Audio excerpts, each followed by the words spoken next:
स्वराज मराठीमध्ये आपलं स्वागत आहे. सर्वसामान्यांचा आवाज, निर्भीड, बेधडक, स्वराज मराठी. देशमुख कुटुंबासोबत जे झालं तसा प्रसंग माझ्यासोबत पण झालाय. ती पोटात आग काय असते याचं मी शब्दात वर्णन करू शकत नाही. या घटनेचा करावा तेवढा निषेध कमीच आहे. इतका नीचपणाचा कळस कधी पाहिला नाही. पुरोगामी महाराष्ट्राला हे शोभत नाही. शासनाने यामागचं जे कोणी गुन्हेगार असतील त्यांना कठोर शिक्षा द्यावी, जेणेकरून भविष्यात कोणी असं पाऊल उचलणार नाही. 2006 सालची माझ्या वडिलांच्या हत्येची केस आज 18 वर्ष झाली तरी अजूनही केस सुरू आहे. शासनानं या देशमुख कुटुंबाला न्याय द्यावा. नियतीचा खेळ आहे. पापाचा घडा भरला की फळं भोगावीच लागतात. त्यामुळे यातील गुन्हेगारांना निश्चित भोगावे लागणार आहे. खरं बघायला गेलं तर ह्या प्रसंगातनं मी स्वतः पण केलेलो आहे. कारण 2006 रोजी माझ्यासुद्धा वडिलांचा अशाच पद्धतीनं खून झालेला होता. आणि ती आग काय असते पोटातली, मला वाटते त्याचं शब्दात वर्णन कोणीही करू शकत नाही. आणि ह्या घटनेचा तर करावा तेवढा निषेध. आणि खरं म्हणजे कशा शब्दात ह्याला बोलावं, म्हणजे इतका नीचपणाचा कळस असू शकत. इतक्या वाईट पद्धतीनं महाराष्ट्रासारख्या पुरोगामी राज्यात जर अशा घटना होत असतील तर खरंच ते नेमकं आपण कुठं राहतोय इथपर्यंत विचार करण्या इतपत ही परिस्थिती ह्या भागातली ह्या घटनेवरनं त्या ठिकाणी अधोरेखित होती. आणि निश्चितपणे आम्ही सगळे तर या कुटुंबाच्या बरोबर आहेतच, पण मी सगळ्यात मोठा ह्या गोष्टीला मानतो की नियतीचा जो न्याय असतो. कारण अशा पद्धतीनं कुठल्याही लेकरा बाळाचा घेतलेला तळतळाट हा इतका वाईट असतो की ते परमेश्वर त्याला भोगायला लावल्याशिवाय सोडत नाही. आणि ते निश्चितपणे भोगावं लागणार आहे.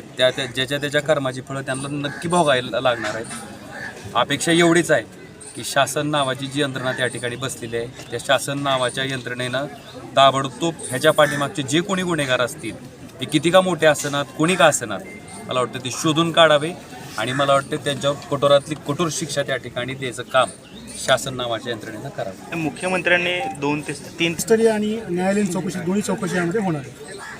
निश्चितपणे आता त्यांनी सांगितलंय त्याच्या माध्यमातून. आता मी माझ्या स्वतःवरूनच सांगतो की 2006च्या माझ्या वडिलांची खुनाची घटना आहे. आज 2024 उजाडली, म्हणजे 6 4 10 10 10 14 4 18 वर्ष. अजूनही केस माझी सेशन कोर्टात, ट्रायल कोर्टात चालू आहे. आता शेवटच्या स्टेजला आहे.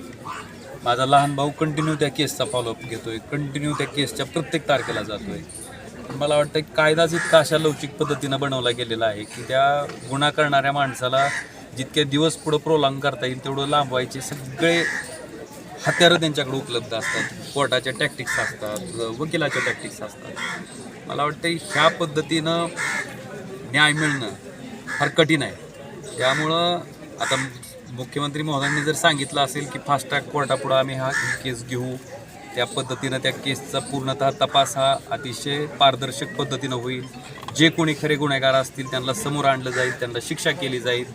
मला वाटतं अशा पद्धतीनं बोलल्या पद्धतीनं जर झालं तर निश्चितपणे शेवटी कुटुंब म्हणून काय मागत असते कुटुंब, जो काही अन्याय त्या कुटुंबावर झालेला आहे, जे काही भोगतंय ते कुटुंब, मला वाटतं त्याला न्याय द्यायचं काम मला वाटतं शासन नावाच्या यंत्रणेनं करणं गरजेचं आहे.